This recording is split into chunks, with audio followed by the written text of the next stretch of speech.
All right. Good morning. Thanks to everyone for being here. It's a little after 9 o'clock, and this is our first session. We're going to see how this goes. I just want to go through a little bit of information of what I know about not only school, but this class, and we're going to go from there. And then we can look at some of the work that was assigned before we got out of school, and then I'll talk about work and assignments and stuff like that moving forward. So, first of all, school is closed to all people after today. Students can't go on there at all right now, but then all teachers, things like that, we're supposed to get all our stuff after today, and then school's completely locked down. There's alarms and all that stuff. So I'll be going into my classroom later today and then getting as much as I can. As far as AP chemistry goes and classes in general, Collegeboard is supposed to release some information by the end of the week and hopefully give an update on what's going to happen with AP testing. So we'll see. I'll update you guys when that happens, but we'll see where it goes from there. I imagine they might make some accommodations for testing, whether it's testing later on or by the time testing should happen in May, we should all hopefully be back to normal, but I could see this extending past April.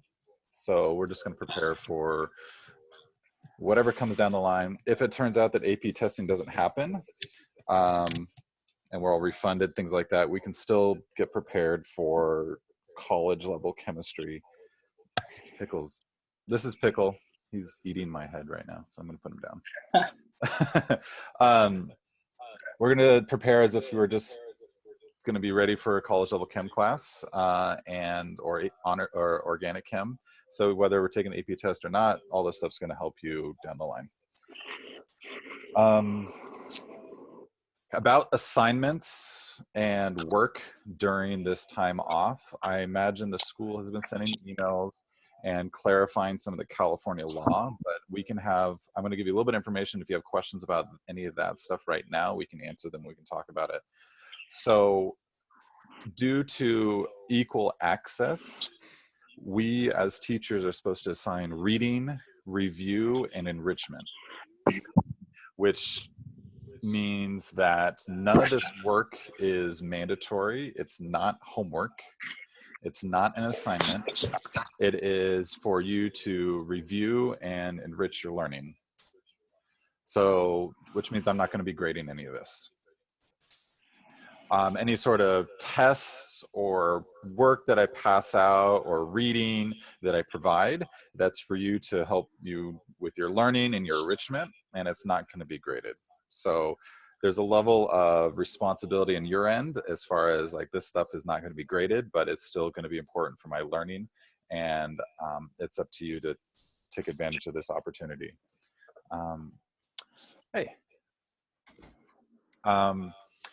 So any questions about that right now, or just things that have come across in your mind that you're thinking about? You're welcome to text or to type it in the chat or voice it.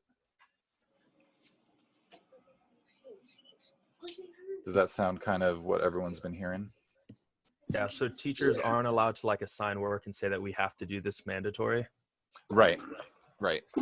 Sounds good. Sounds good. Yeah, I know you like that one, Peter. Thank you. So yeah, and that is for all classes. Oh my gosh, I have a lot of animals. My wife's throwing animals on my lap. We got one more. Ooh, this is Scarlett. Have you gotten a lot of contact from your other teachers or any sort of emails yet? Kind of like the usual. They Kind of, yeah. Classroom, and then they kind of like, yeah, you should do this, but you kind of like iffy on I should do it or should I not do it. Yeah. So probably don't do it. Yeah. I mean, what some classrooms have done, I don't know if anyone at our school has done it, was they form Discord groups where there's easy access to chat and uploading information like a constant forum. And that way, instead of just having meetings like this, there's also another avenue for the whole classroom to chat besides Google Classroom. So if you're interested, if you know Discord at all, I think that's a pretty good medium for an ongoing forum for this class. What's Discord? It's a chat program. It's a chat program, but it also allows for audio and video, kind of like this, but it's a little bit more of a Hangouts sort of thing instead of a formal meeting like Skype would be or this would be. Google Classroom is okay, but I think the comments section's a little clunky and it's hard to see what people are asking about. Discord would just be a more ongoing chat program that we can just type in any questions as we're going. Do a Google Hangout. Google Hangouts, I have Google Hangout, yeah. We could do a Google Hangouts. The nice thing about Discord is you can upload pictures and any sort of that stuff whenever you need to. I guess you can do that with Google Hangouts too. So, any other questions or things you guys have been running into? Hopefully you're all safe and hunkered down out there. Are you getting some reverberation on the audio? Toilet paper, and I'm prepared. I have so much food at home. Yeah. And my apocalypse rations. Let's see. I have an apocalypse room. Nice. Just cleaned it out. Like a A bunker. full metal room. Yeah. It's like there's nothing in it. It's a quarantine room or something. Parents went kind of brazy. When one of your parents get infected, Yes. toss them in there. Look at this. Look at all this. Oh my God. How am I supposed to eat all that? Well, in a year, maybe. Maybe. Wait, I have a question. How many of these sessions are we going to have? I have no set schedule. I was going to try and figure out what would work best for you. I definitely once a week or potentially twice a week. I can do more. Technically, my office hours are 4 hours a day. So from 8:30 to 10:30, and then a little bit in the afternoon. I forget the exact time. I got to double check that off the top of my head. But I am to be every day of the week, Monday through Friday, for two-hour sessions for being online and just available to you. So when I provide some sort of reading or enrichment work, then you can ask questions and we can talk about that any of those hours. And then I can also schedule something like this several days a week. So these meetings would be optional, but they're more informational, asking questions and Q&A, in addition to me giving some help on how to do assignments, how to do particular problems that you've been reviewing. Yeah. But again, none of this is homework. None of this is graded. It's just me. It's like treated like tutoring. You've done the reading, you've done the work, and then this is just a review enrichment opportunity. Okay. Yeah. What I have here on my screen is the online progress check for Unit 8. And this is, I open this up. So you are able to go online and take this, and it'll give you a grade. And one of our next sessions, we can go over some of these questions. I can look at the ones that we're doing well and the ones we're missing, and we can go and talk about this. But pretty much after this week and maybe early next week, we'll be done with acids and bases. And I'm going to start putting some information online to help you read for the thermodynamics section and the electrochem section coming up. But I'm going to kind of scale it as if we were sequencing a normal class, but it's just going to be reading opportunity for you. Yeah. Okay. And then I'll also have materials available that help us review previous information throughout the year. So this time could be good or well used to do practice tests and look at some practice AP questions that will help us review all the stuff from previous units as well. So a wide range of stuff to do. All right. Well, I thought we'd at least talk about a couple questions that you saw on your homework. I'm getting some reverberation. Are you guys getting that too? Some weird squeaking? Okay, let me see what I can do about that.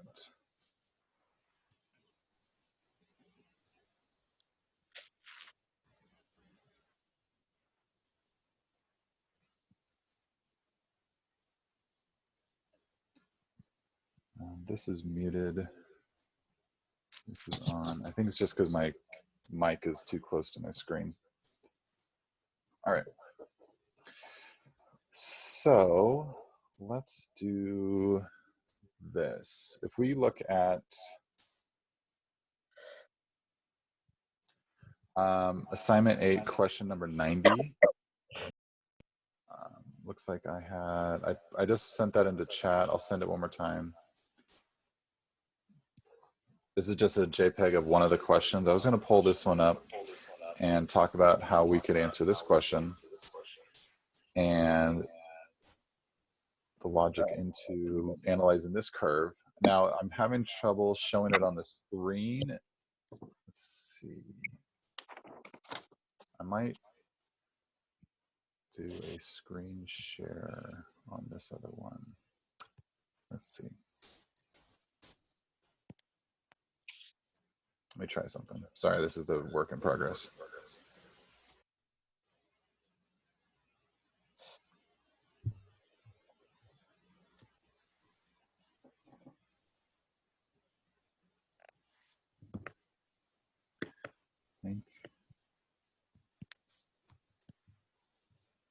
Did you guys get the upload on the chat? Doesn't look like it. Yeah. I'm sending. I don't know where we are. Should I be seeing something right now? On my computer it is. I'm dragging it over to chat, but it doesn't look like it's. I feel like an old man trying to figure this out. Like on my screen, I have assignments that are dragging onto chat and like little files, but it's not showing up on all the chat. Oh, I think I can load this up some other way. Oh, it's my favorite music. Oh, Sahar, you're here. Give me 2 seconds. You guys feel free to ask questions or chat. Hey, Peter. Hey, Sahar. Have you How guys you set up doing? any sort of video conferencing like this with other classes? No. I got to figure out how to get rid of that reverberation.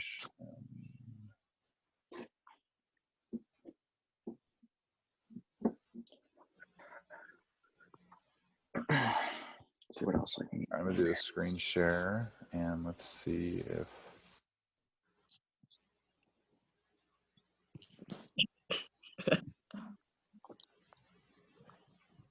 Let's see if this works.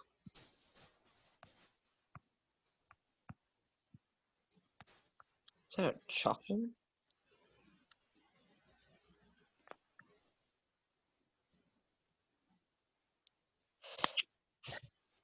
There we go. Now, if I am on it, I should be able to do some annotation and write on this thing. Hey, Mr. Gerald, do you have the speakers on the whatever computer has the mic on? Oh yeah. Because that's where the echo's coming from. How about now? Yeah, that's better. Let me turn that off.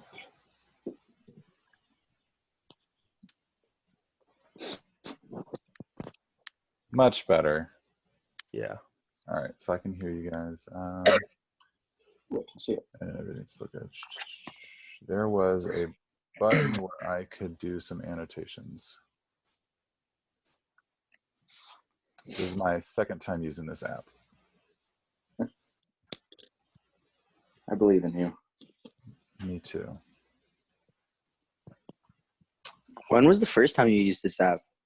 Yesterday when I just turned it on to make sure it worked.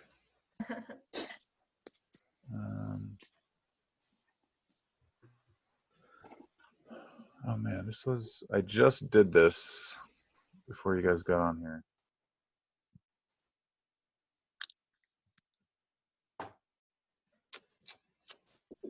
All right, well, let's see if I can.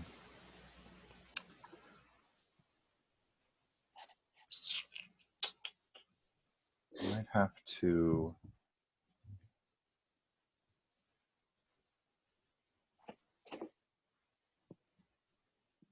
All right, well, we can just talk about this and then I'll narrate. I got to figure out a way to be able to write on screen while also showing a picture, but maybe I'll have that better for next time.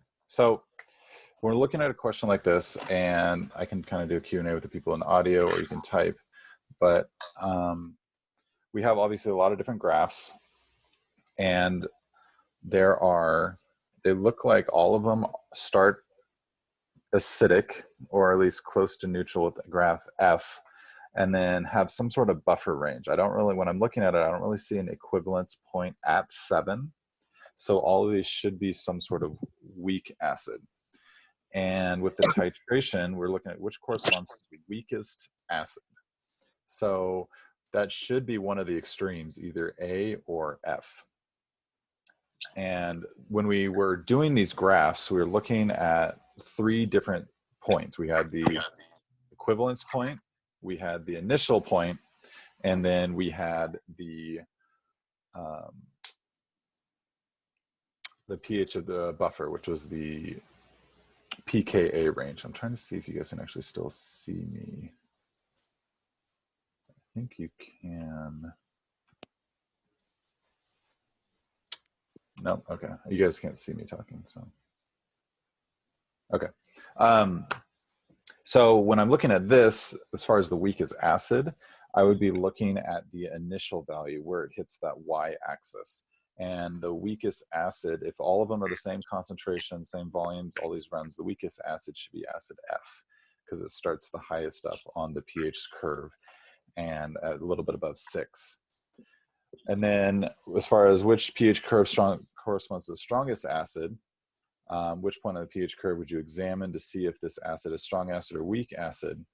The strongest acid should be the most acidic and has the highest or the lowest pH, which should be curve A. And then it has a second part to the question where are you looking to see if it's strong or weak acid? If this was a strong acid mixed with sodium hydroxide, then the equivalence point should be at 7.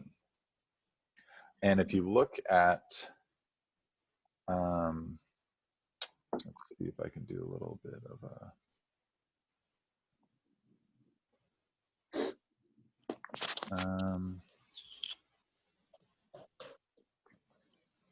wish I could draw on this thing. I don't like Google Docs.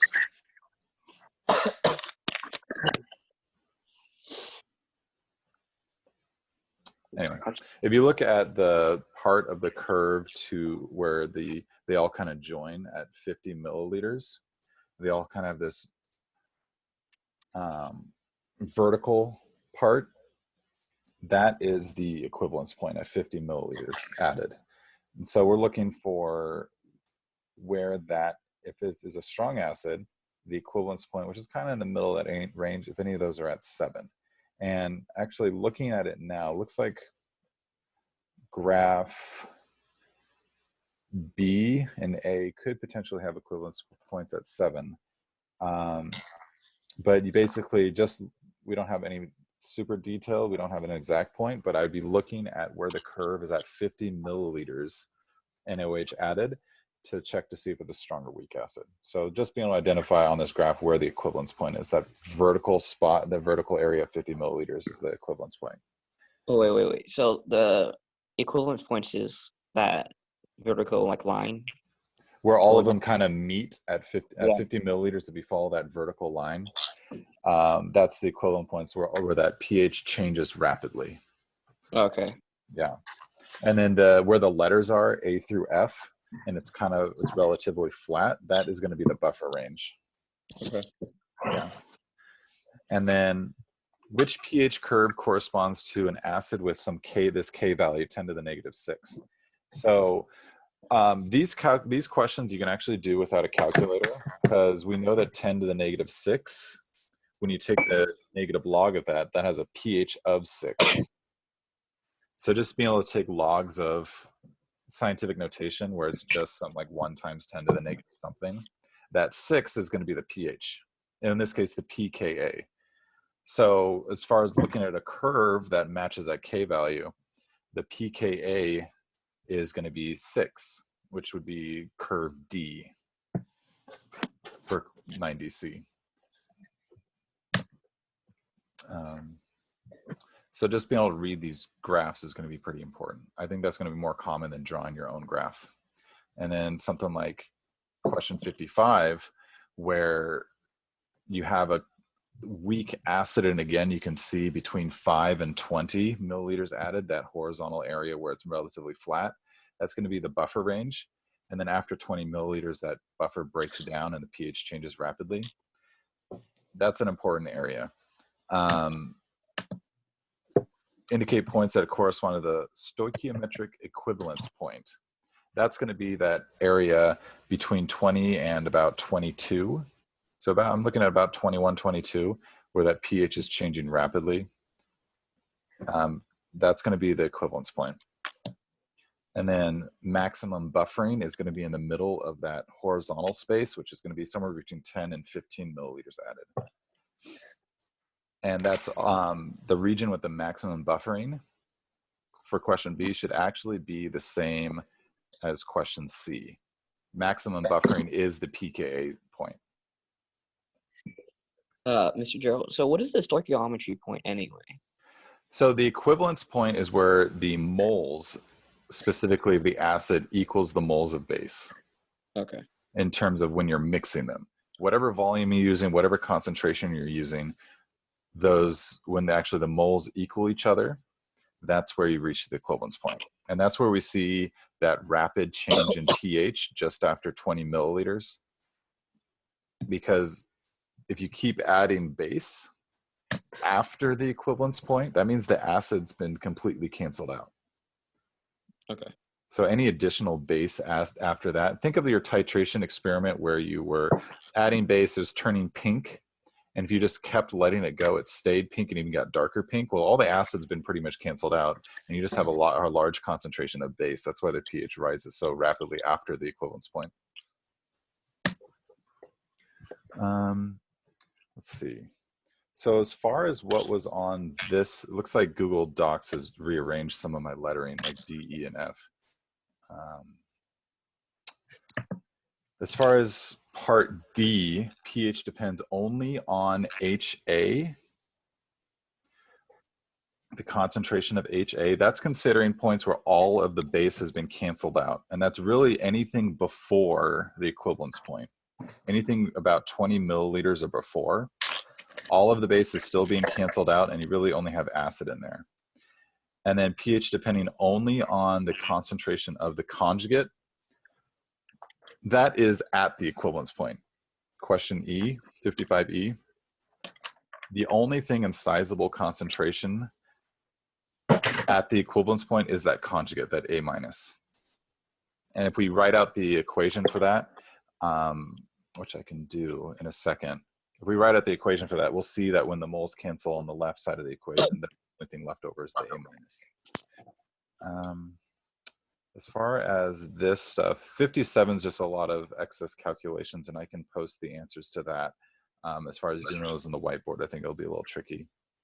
And same thing with 65. So some of this stuff is more just a discussion.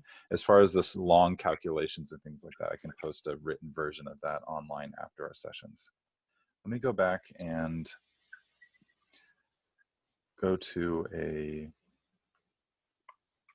whiteboard.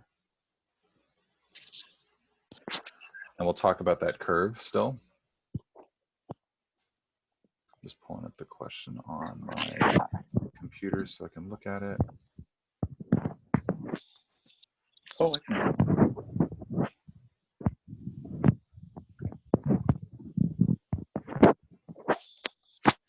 Yeah, you guys can write too. I think this is where you can leave comments and draw on what I've written.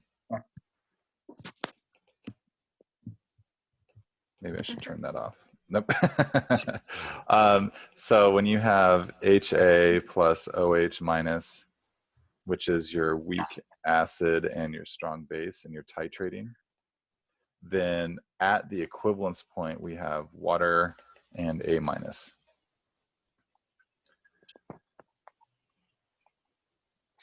And so at the equivalence point, the moles, oops, you guys are distracting me now.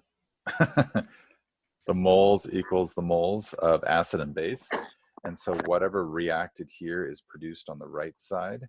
So let's say when these cancel out and they both go to 0 at the equivalence point, the only thing you have right now is a concentration of the conjugate. And so this is the point on the curve where, actually, let me do that a little bit better. Right here is generally the equivalence point. And at that point, that is based on the milliliters added, then that is when these are both canceling each other out. And so the concentration at that point, the pH at that point, whatever the pH is solely dependent on that concentration. So it turns into a, what is the pH of a weak acid question? Can I erase your guys'? Oh, I can't erase your guys' stuff. Nice. Great. Which means you guys could probably erase my stuff. So as far as conceptually talking about these graphs and these titration curves, are there other questions relating to that, or just based on what we've done in classes, that seem pretty reasonable? Well, I've been stuck on 65C for like a long time. For 100, the HCl titrated with NaOH. Okay, yeah, I can work that one out. Yeah, Mr. Gerald, also like on the 65 part, I can like get the halfway point, but I can't get like the equivalence point. Okay. For like those questions. I checked it in the back of that textbook, and yeah, like I get the right number for the first part, but I can't get the right number for the second part. Okay. Isn't it GPA? 65C. So wait, what was that, Hayden? Isn't the equivalent points just equal to KPA of like the KB and stuff like that? Calculate the pH at the halfway point and at the equivalence point. So with this one, because it is a strong acid and a strong base, there really isn't going to have a pKa.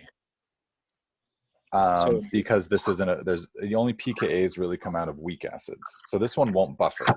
When we have 100 milliliters and 0.5 molar and 0.25 molar, it looks like this should be 200 mils, if I'm doing my mental math correct. Mm-hmm. Okay. So if we were doing a titration curve and we started with the acid,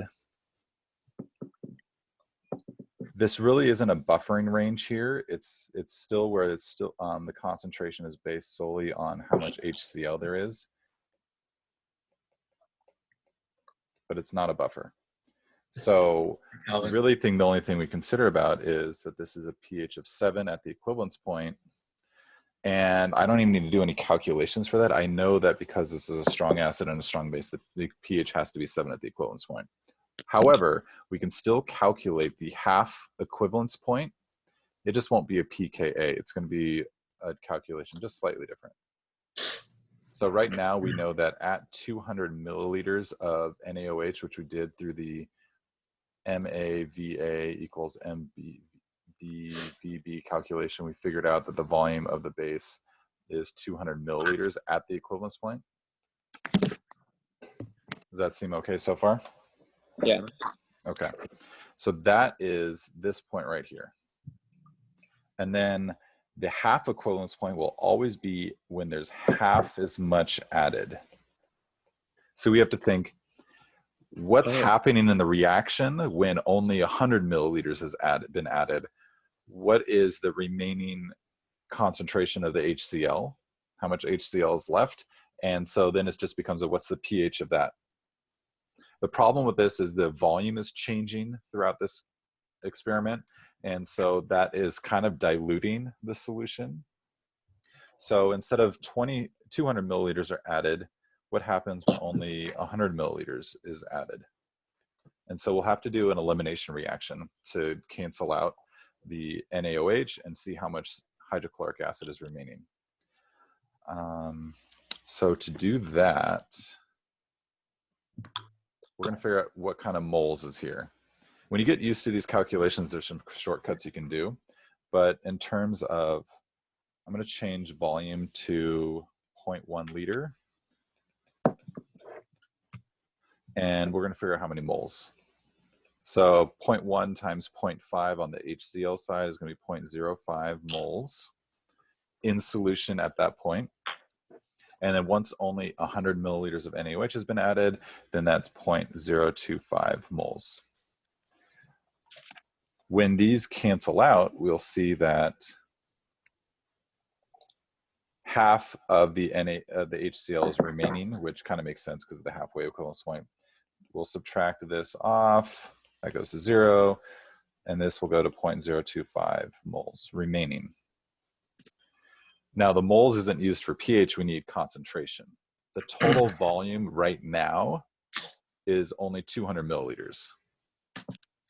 So we'll take this to figure out the remaining concentration of HCl at the half equivalence point. We'll take the 0.025 moles and then divide by the 0.2 liters, which is the total volume at that time. Is that kind of where you got stuck, or or work differentiated?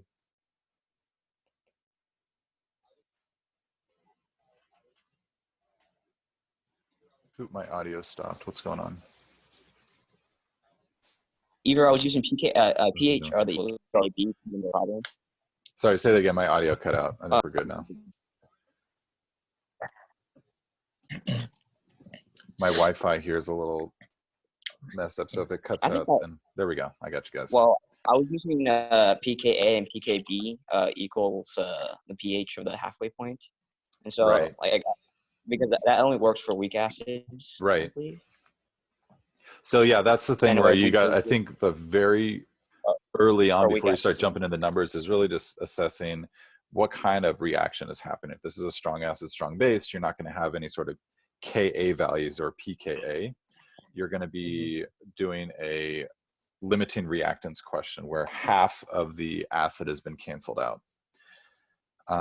So we have this remaining concentration, and then we can just take this, because this is H plus and Cl minus when the strong acid splits, but we don't care about Cl minus. We know about that. So to find the pH, we just take the negative log of the remaining concentration. Get the correct brackets in there. Which, I'm using my calculator, is going to be just less than 1, I think 0.903. And this is really the difference between when you have a strong acid, strong base versus the previous questions where one of them is weak. When one of them is weak, you can use the pKa. Here you actually have to do the math and figure out how much acid is remaining. And because all of the products here on the right side is water and sodium chloride, which are not affecting the pH. So the remaining concentration really is only the HCl that's affecting the pH.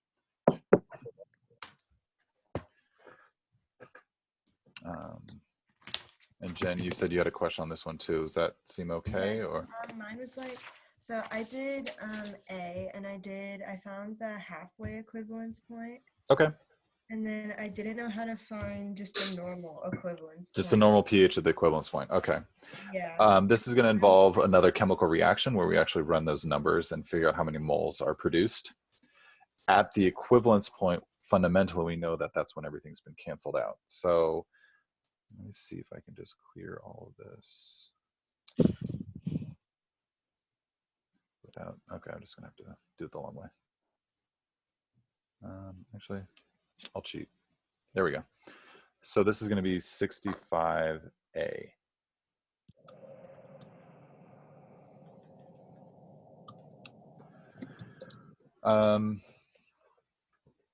So we have this chemical reaction. We have HC7, H5O2. Hopefully you can read my handwriting with this. And we have our OH minus, which is our, for the net ionic equation, that's our sodium hydroxide source. And then we are getting, if that was bad.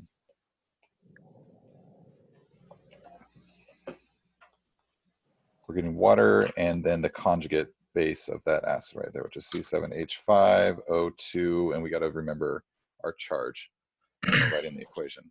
So from the information given, we know we're starting with 100 milliliters of our acid, and and we know the concentration of that acid. And then for the base, we know the concentration of the base, and we just got to remember like what at the equivalence point, how much is added. What is the volume? Because this is going to help us figure out moles. Now, technically, we know at the equivalence point that the moles of acid equals moles of base. So we can actually skip a step and just figure out how many moles of acid is there. And we can know that that's the moles of base that's there as well. So I'm just going to multiply these. I'm going to change my volume into liters.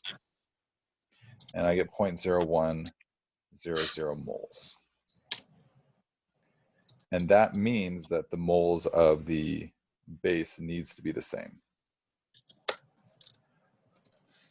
Does that sound okay so far?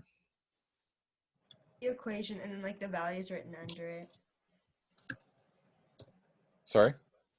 I had the like equation written out and then the values written under it. Okay. And then I plugged everything into like the pH equation, but then I got like 9 point something, and the right answer I think is like 8 point something. Okay. Now, because this is at the equivalence point, there's no buffer. Mm-hmm. The buffer has been canceled out, eliminated. These are both going to 0. So you're not going to use the Henderson-Hasselbalch equation. Okay. The only time you use Henderson-Hasselbalch equation is when you still have some excess of your acid. So in this case, if we run these numbers and say that, okay, at equivalence point, these both have to go to 0, that means that we're gaining 0.01 moles of our conjugate on the right side. And we need to consider the volume because we're going to need concentration. So we actually do need to know this volume right here. So if we take moles and divide by moles per liter, which is going to be our 0.1, we'll figure out what volume was needed to get that of a strong base that's added. So looks like I got 10. Wait, what's going on?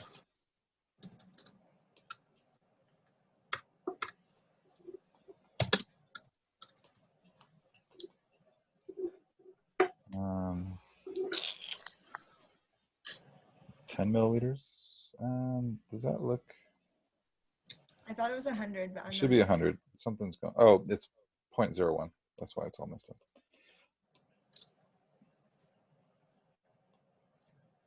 up. Same concentrations is generally going to mean same volume at the equivalence point anyway, as far as the shortcut goes.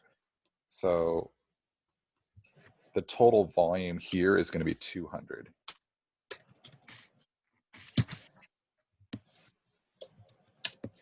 So we can figure out the concentration of the weak conjugate, the weak base, which means it should be a little bit basic at this equivalence point. So 0.01 divided by 0.2 is going to be about 0.05 molar at the equivalence point of our product. And the thing about that, there's water in solution. Both of the reactants have canceled out completely. So this is really the only thing in solution. And so in terms of figuring out the pH of this, it really just becomes a pH of a weak base question. One of the problems is I think we're only given the K value. Yeah. So the Ka of this is 6.4 times 10 to the negative 10. It's 10 to the negative 5. Thank you. And then so, oh, go ahead. Do you want it? Yeah. It's a 1.56 times 10 to the negative 10 for the KB. Thank you. Just throwing that in our Ka to Kb conversion. So why would you need the Kb? What are we going to use that for? I'm not sure. I thought that I should use like the POH equation. That is actually a pretty common thing that happens at this point. Once you learn the Henderson-Hasselbalch equation, a lot of people jump to that when they don't need to. In this case, because it's just this weak base, it becomes our x squared over that concentration, which would be coming from an ice chart. Okay. So if I were to say, I'm going to get rid of some of this extra stuff. Do you want me to explain that just a little bit further? Yes, please. Okay. So I'm getting rid of all this stuff, and we really only have this conjugate base in solution. Everything else is canceled out. Does that seem okay so far? What happens is this weak base starts forming its own equilibria with water. And this goes back to when we first learned about weak bases. Mm-hmm. If I set this up and I know that we only have 0.05 molar, then we can look at an ice chart where it's the minus x plus x plus x. And this is approximately 0.05. We have x and x. To help us figure out the pH, we need to know what that x value is. Mm-hmm. So that's where we get the x squared over 0.05. Okay. Knowing that if we solve for x, we are getting the hydroxide concentration, which will eventually, after a couple steps, help us get to pH.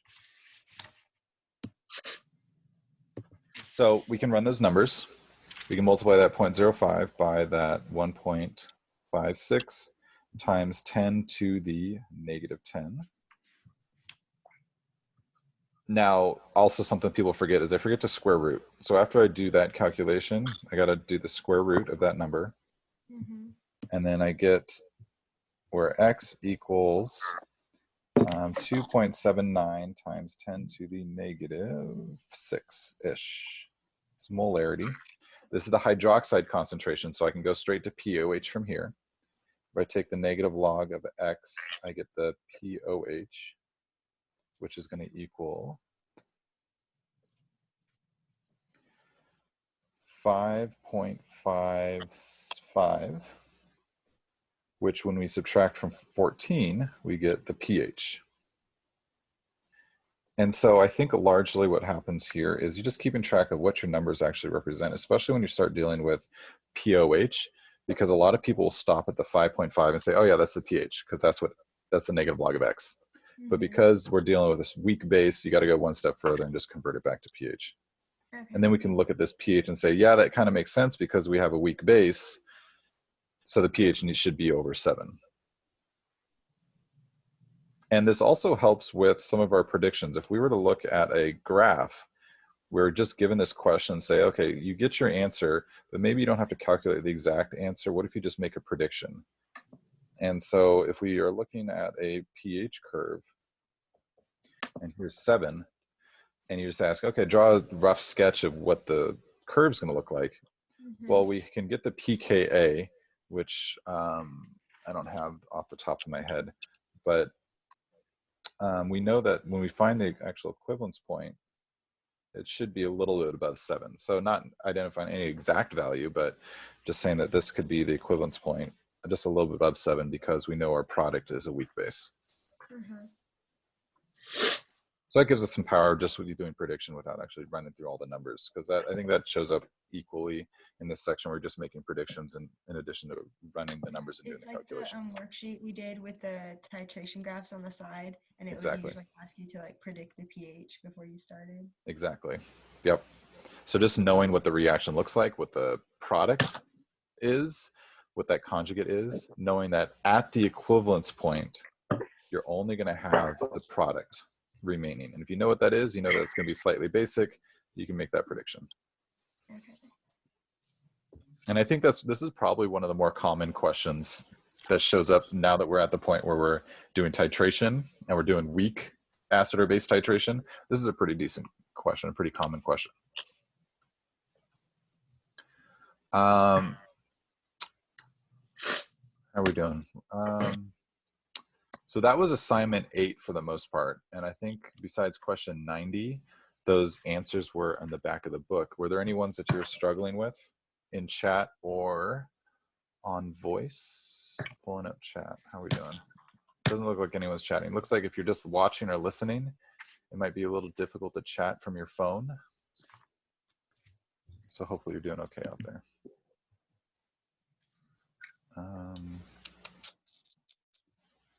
If you're on your phone and you're just watching and you can unmute yourself and talk to us if you have a question as well. It looks like in chat, Hayden is sad. Sorry, Hayden. All right.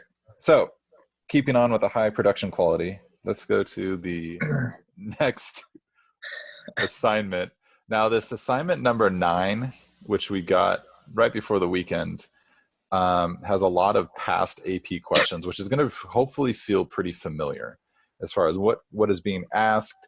And it's just another opportunity to look at a variety of examples, mixtures, and kind of practice going through and writing equations and making predictions. And then with a little bit of calculations in there, we're going to feel pretty familiar to the previous assignment.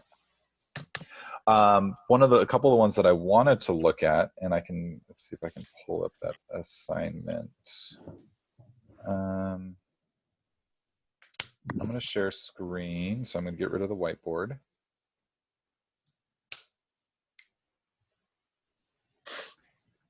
And see if I can pull that one. So looking at these, I wanted to just kind of have a chat with you about 72, because this is an explain question, which is going to be, you're not going to have to do any calculations, but just making predictions, which I think sometimes becomes a struggle because we get so used to these calculations and feel comfortable with our math that once we have to do some explanations, sometimes we falter a little bit. So as far as a buffer goes, with questions like 72, we have a solution of ammonium chloride. What additional reagent or reagents are needed to prepare a buffer from the ammonium chloride solution? And then as far as ammonium chloride goes, you're going to need the conjugate. So if we just start with ammonium chloride, we need some conjugate in there, which is going to be ammonia, NH3. And that's all you really need to do is once you get those to about the same moles in solution, you have a pretty decent buffer. And then what happens is when you add acid, that's going to react with the base component of the buffer. Now, anytime you add acid, like in question A for 72, anytime you add acid, you know the pH is going to become more acidic. That just makes sense. You add acid, it's going to become more acidic. It's just the buffer resists a strong change in pH. It's just a mild change in pH as the ratio of conjugate acid to conjugate base in the buffer reacts a little bit to that. And the same thing with question B. You add base, you can predict that the pH should go up a little bit, become a little bit more basic. But because there's a buffer, the pH change will be minor compared to just that strong base on its own. As far as A and B goes, we can model that. Thanks, honey. We can model that with an equation. We can do that with a drawing. We can do an example of that. But just understanding, you add an acid, it's going to get a little bit more acidic. Just the buffer is going to resist that change of pH dramatically. Now, when you dilute it with water, a portion of the buffer solution is diluted with water. Does that change the pH when you add water? So if I were to model this out, let's go back and do a quick whiteboard on this, because this is an interesting question. You have your acid and you're in equilibrium with your conjugate and you have your buffer. So let's say that you have 1 mole of each and you have a pretty good buffer. This is 1 mole per 1 liter. If you dilute it and you add water, let's say we add another 1 liter of water, that's going to change the concentration of both of these. So instead of 1 liter, then this goes to 2 liters. And this is where I think doing a little drawing and modeling is really going to help. Even if it's an explained question, I still try and model this out. So now instead of 1 molar, it's now 0.5 molar. But did that really change the pH? No, because the ratio, if we do, because it's a buffer, we can now use our favorite equation, which is the Henderson-Hasselbalch equation. If these are both 1, we have this A minus to HA ratio. As long as that stays 1, then the pH is remaining the pKa.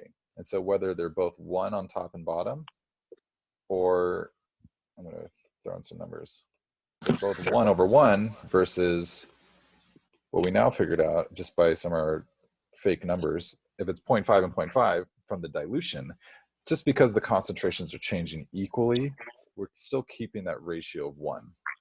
So just adding water will not change the pH.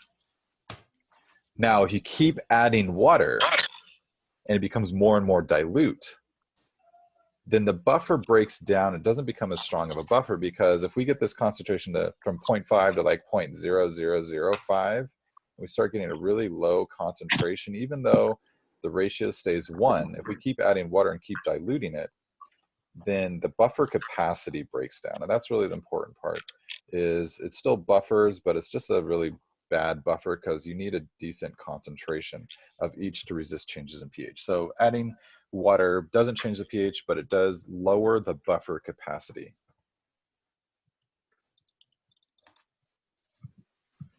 Um,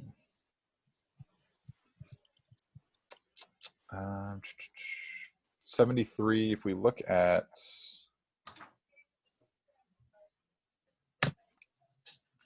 go back to,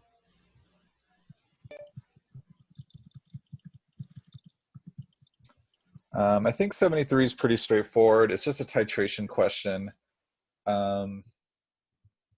So when I post the solutions to this later today, you'll get to see the calculations for that, which is 73 is very similar to some of the questions we did on the last assignment.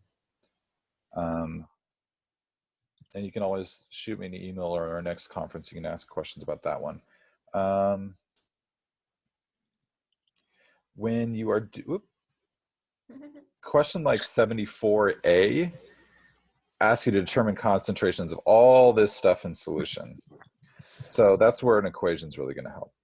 And I think in the interest of time, because we are getting close to an hour, in the interest of time, that's another one I can work out for you. But I would say write an equation for 74A and run the numbers and see, because you have an acid. HCl is an acid, and then propanoic acid is also an acid. So you're actually mixing two acids together. There's not really going to be a chemical reaction. It's just going to be a summative part. So I can show that actually. Is that something you'd want to see? Does that seem pretty? I would run those two reactions separate. I'd show HCl one reaction and the propanoic in another reaction. The propanoic, you're just going to have to do your weak acid equilibria in water. I think a question like 78D would be better to do right now. We did a lot of these. This was towards the end where we're just making predictions about whether it's going to be acidic, basic, or neutral for 78D. And I think one of the tricky ones is just like question A, remembering that how does this dissolve? And I'm going to write all of these out on, I'm going to do this on the whiteboard. So we'll do 81D on the whiteboard and I'll switch over. We're getting close to done. Hopefully this is a good use of your time. This is just like one of those long lecture days where you just keep doing problems all day. So we have aluminum nitrate. Hurry up, the bell's about to ring. I know. I'm going to keep you guys here after the bell. All right. So we have each of these, and we can recognize their salts because of the ionic component. We can say, okay, I know aluminum is a negative or a +3 ion, it's a metal. Each nitrate is a -1 charge. So when they separate, when they dissolve completely, the first equation I can write is how it dissociates. And so just be able to write a dissociation equation for these salts is going to be important. This is just happening in water. This is just the salt dissolving, separating ion by ion. So anytime you have a subscript of a metal, they separate individually. So that's why the 2 pops out in front. But because the carbonate is a polyatomic ion, you got to keep that CO3 together. It just has a -2 charge. Okay, so now that we have them all separated, we get to look at each one of the ions and see and determine if it's going to be acidic, basic, or neutral. I want to go through and identify the ones that I know are always neutral. And we had that list in class. They have the nitrate, which is a conjugate of HNO3. And because HNO3 is a strong acid, that this is going to be neutral. So nitrate, we're not going to consider for affecting the pH. Potassium, sodium, anything else? Audience, the two that are chiming in. No. There's one more I can get rid of. Is Yeah. it BR? It'd be bromine because the conjugate of bromine is HBr, and that's a one-way separation. So Br is the conjugate of a strong acid. So we're not going to consider its pH as well.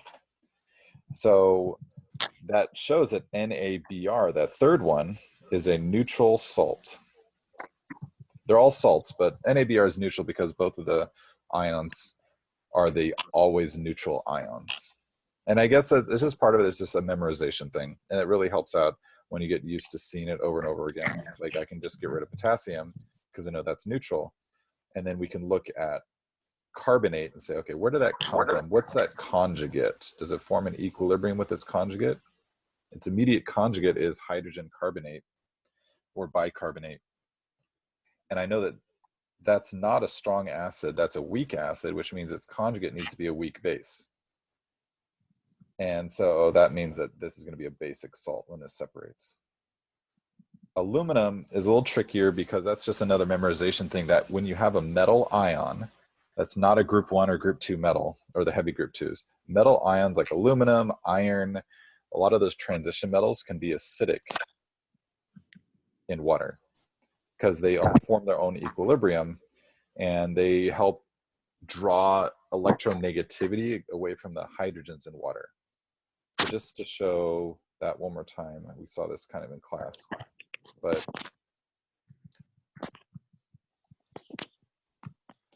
aluminum with a +3 charge is going to be attracted to all these waters. I'm just going to draw one of them out. And we got H2O, H2O, H2O. It can attract about 6 of them. All of these hydrogens are equally acidic, but the electronegativity is pulled away from this hydrogen, making it more easy to be removed, which is an acidity thing. If a hydrogen can leave, it's acidic. So really only one of these is going to leave. After that, it doesn't, all those hydrogens are not really acidic anymore. But this aluminum causes these waters to be a little bit acidic. Now, as far as acidity goes with these metals, one of the other things to memorize is something like aluminum with a +3 charge is going to be a little bit more acidic than something with a +2 charge or something with a +1 charge. The greater the charge, the more acidic, just comparing metals in water. Wait, so Mr. Gerald, so the hydrogens from the H2O go to the aluminum, and so wouldn't it create an OH, and wouldn't that be kind of basic too, or it's just slightly acidic? If I write out the equilibrium equation, which is an important one to know how to write out, is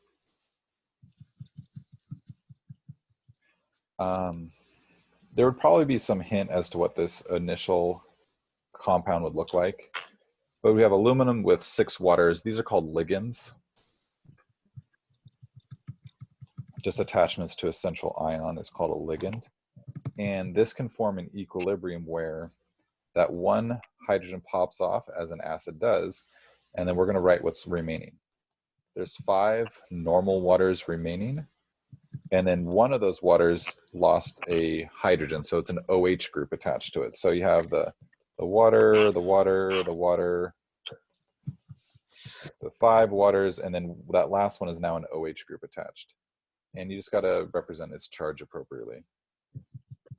I see. Now, this is an acid equilibrium equation showing how the aluminum hexahydrate is acidic. This species on the right, the conjugate base, that's a base. That's that. You're not going to really lose any more hydrogens because once it's lost that one hydrogen, then the rest of the hydrogens are significantly less acidic. So you're really only going to represent this once. Okay. Yeah. Good question. And that's just another thing, a little thing to memorize about how metal ions, transition metal ions or aluminum, use water to be acidic.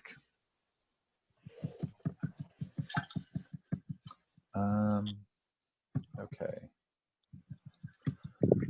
And then some of the other questions were kind of the same thing. 81D was making this prediction again.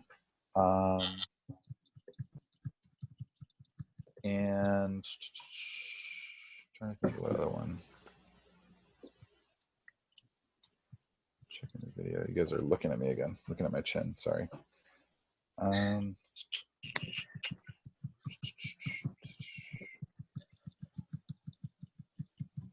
I think some of these I can post and you can review those as well as far as assignment 9 goes.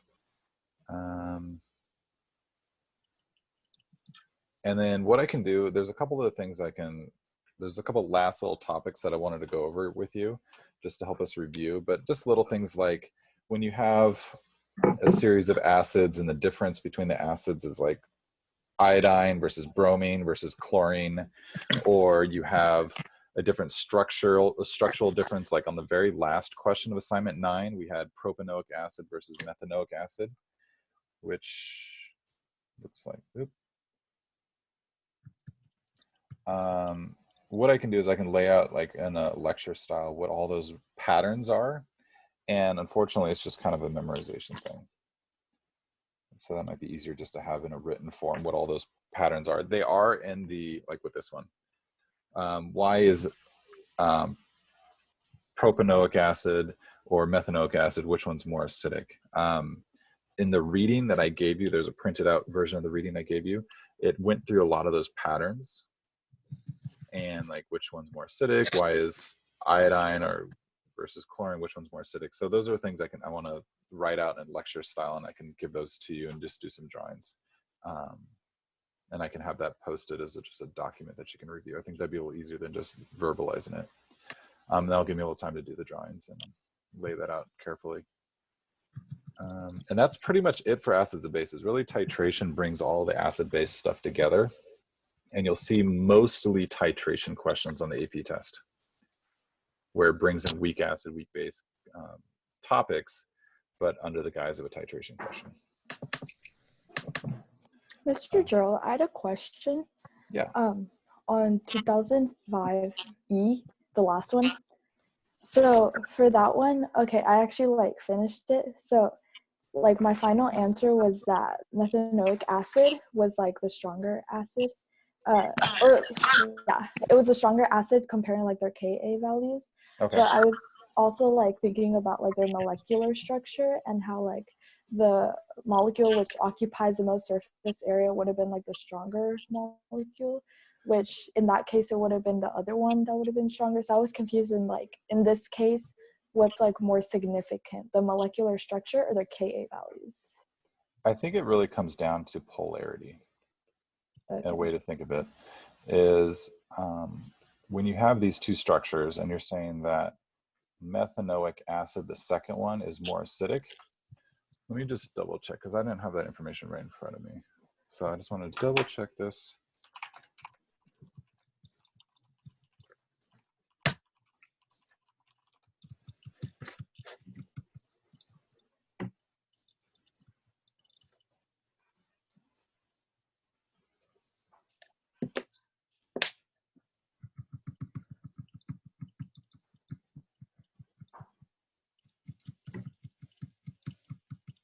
Hi, Sahar.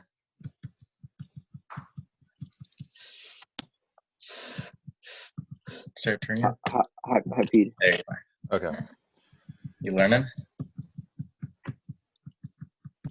I like the background, Zahara. It looks really nice. Okay. Yeah. So On vacation. it is methanoic acid being more acidic, and the methanoic acid is more polar. So the longer the carbon group on the propanoic, there's a little more carbons on the upper compound. That actually that makes the compound less polar or more nonpolar. Oh, okay. So when you're looking at acidity, you're really looking at this electronegativity difference between the oxygen and the hydrogen specifically, just to get that hydrogen to leave. Okay. And if you have a long carbon chain, the longer the carbon chain here, that actually reduces the overall polarity of that OH bond. So in terms of, this is less of a less polar bond, and this is a more polar bond. It's called an induction effect with the rest of the carbon groups. The long carbon chain spreads out the electron density throughout the molecule. So there's a greater electron density spread with the propanoic versus the more compact methanoic. And the smaller molecules, if you have a difference in electronegativity, the smaller molecules have less space for those electrons to be spread out. So there's going to be, if there's any electron difference, then it's going to have a greater effect on a small molecule. Okay.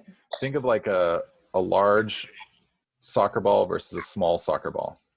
If there's a little divot in the large soccer ball, it's still relatively round and you can use it.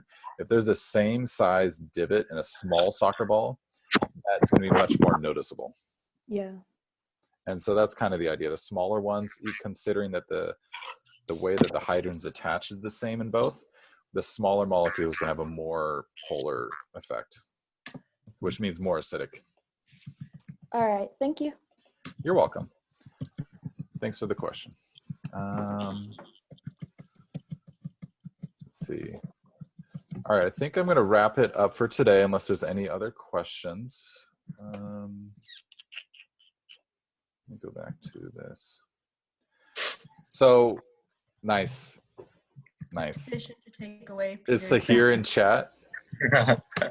Oh my I'm gosh. having a good time. I don't Good. appreciate that, Peter. I You look don't- good, Sarah. I don't know why you don't like it. You look I like good. the Yoda, You know, Calvin. It's a kind of a creepy Yoda. So we can set another date for this meeting. What do you feel? Like twice a week? Do you want it? We can do this every day because I can, at least for a little bit. I'm curious. I haven't been corresponding with the other AP teachers. I don't know if they're setting meetings like this because I don't want to overlap with the other teachers. So I'm going to be reaching out to them and seeing what they're doing. I'm probably the only person doing digital meetings right now.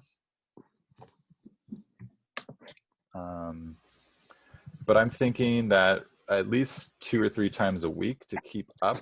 And then the other days will be to just work on your own reading and enrichment assignments, to use that terminology. And then I feel like during these meetings we should also go over like concepts from the past just to prepare in case we're still taking the AP test. exactly. So what we can do is we can have a part where we go over some of the work that's keeping up, and then some of the other meetings can be focused on reviewing previous material. And then as I can record those, I can just be lecturing more so, and I can record those and post those so you can watch them later if you're not able to join at the moment. So that's a good idea. Thank you. I'm going to go ahead and stop recording for this meeting, but if we can keep talking about suggestions and things like that.